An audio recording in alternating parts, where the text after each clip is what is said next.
Ho! 2 days in a row now, it's a thing. We're doing daily videos covering the tournaments that are happening this summer. I'd subscribe to that. By the way, I'm Adrian, and this is Rabona TV's International News Desk. That's such a shit title. Help me out in the comments maybe, and we'll get a better title for this daily series. Maybe RTV Daily? I don't know. Anyways, let's get started with some Women's World Cup. In Group B, China versus Spain, the Chinese defense stood quite strong, for the most part limiting Spain to pot shots. Jennifer Hermoso had the most meaningful opportunity of the first half when her header was saved by Peng, and the second opportunity was collected by Peng.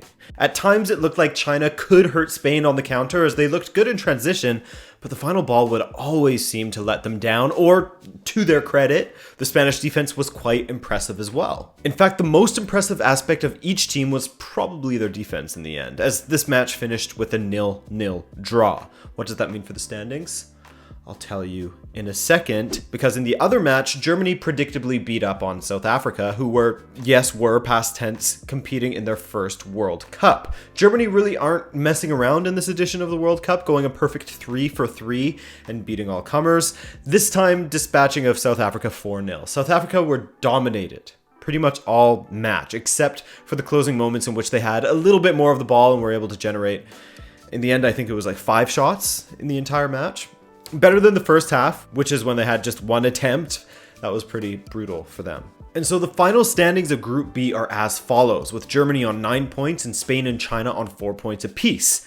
Look at that, by the way. China with 4 points, having conceded once and scoring once. That says a lot about their game. They are effective in not losing, besides the one loss to one of the favorites in Germany. Don't expect China to be a massive pleasure to watch in the round of 16 if they make it, but Spain has some great technical players. Germany will be playing the third place team from groups A, C, or D in the round of 16, while Spain will play the winner of Group F, so probably the United States, while China will play the winner of Group C or D, so those groups are still up in the air. But let's go back to Group A, as France had already secured their place in the round of 16, so coach Corinne decided to mix things up a bit, making about 4 changes to their starting lineup, and honestly looking much worse for it. That first half was probably their worst half of football at this World Cup so far. Despite that, they were still dominant, and Nigeria didn't even manage to get a single shot on target in this match. I mean, to illustrate what kind of match it was for them, they had 1 attempt that missed and just 28% of possession. It was a tough go for the Nigerian fans. Despite that, despite not playing extremely well, I do feel for them a bit, and here's why. In the 73rd minute,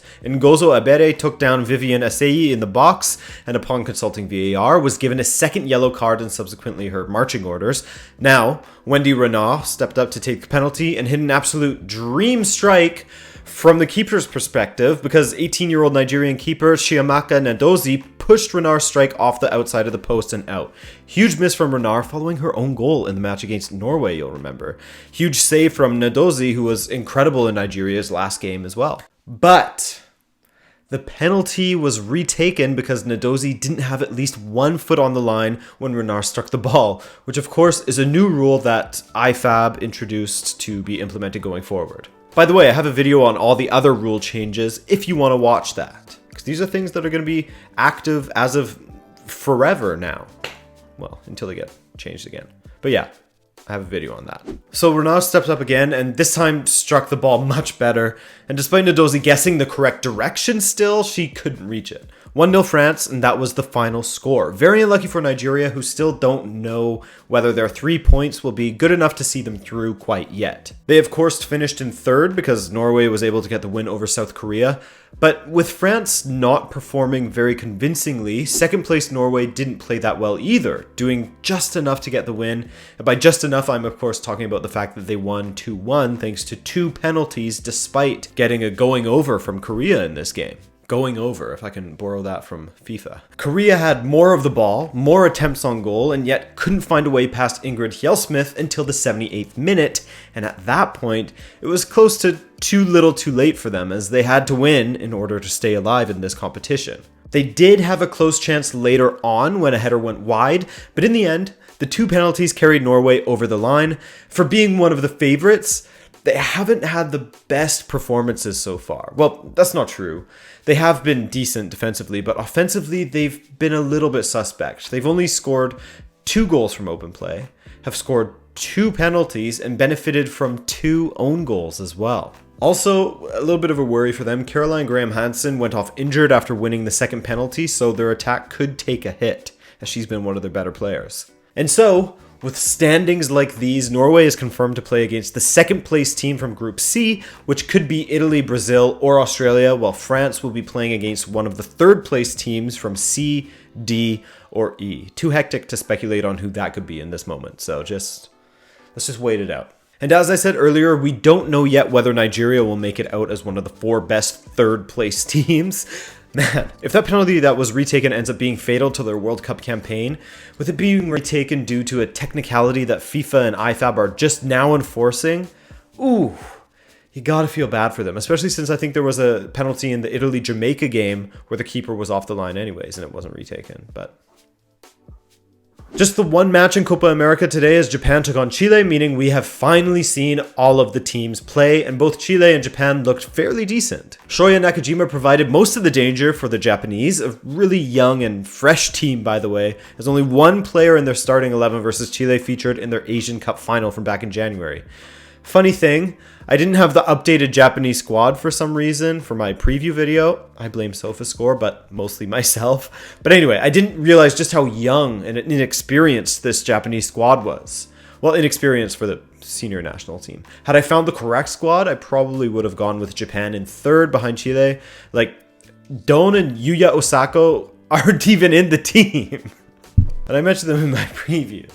Ugh. But hey man, despite being young, they really held their own against Chile, for most of the match at least. For example, 18-year-old Takefusa Kubo, who just signed with Real Madrid, he looked pretty decent at times, very direct and not afraid to take on defenders, of which he did quite well, getting a few nutmegs in there.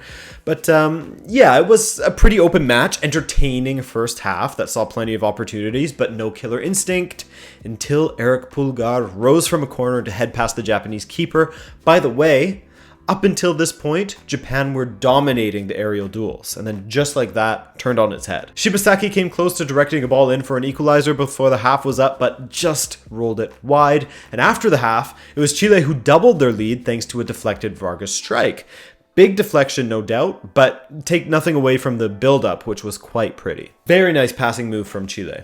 And then after that, Japan had 3 incredible opportunities, but they just couldn't find the finish. First it was Ueda from 6 yards, then Kubo from a similar distance, and finally Ueda again failing to get good enough contact on his finish, and it just spun out for a goal kick. And Ueda again miscontrolling in the box. There was just a lot of Ueda, no finish, no goals. But there was a goal for red-hot Alexis Sanchez. A diving header, no less. A beautiful goal, to be honest with you, and an incredible delivery from Aranguiz. But they weren't finished there, as a ball over the top was chipped past the keeper for a fourth by Eduardo Vargas. The keeper really didn't need to come out like that. A bit of a rash decision there, and he was completely exposed. That's where the inexperience comes into play. Like, Keisuke Osaka is just 19, he was the keeper by the way, and has made just 17 senior appearances for his club career. Okay, editor Adrian is going to take the Gold Cup matches because one was a late starter and he needs to get started on his edit. Okay, so in the Gold Cup, we're still playing the first fixtures for each team, so there isn't a ton to talk about just yet. Curaçao took on El Salvador, not the most exciting matchup, not the most attention-grabbing, but hey, it was an even match as El Salvador just edged it 1-0, with the winner coming from Nelson Bonilla in first half stoppage time. And in the other match, the Reggae Boys, aka Jamaica, played Honduras, and Jamaica, you know, being the team that has made the finals of the last 2 Gold Cup competitions, they looked good value to push for that once again as they dealt with Honduras relatively easily despite the 3-2 scoreline. Their defense was strong and they were extremely economical with the few chances they had. They had 5 shots on target and yielded 3 goals from it, not bad.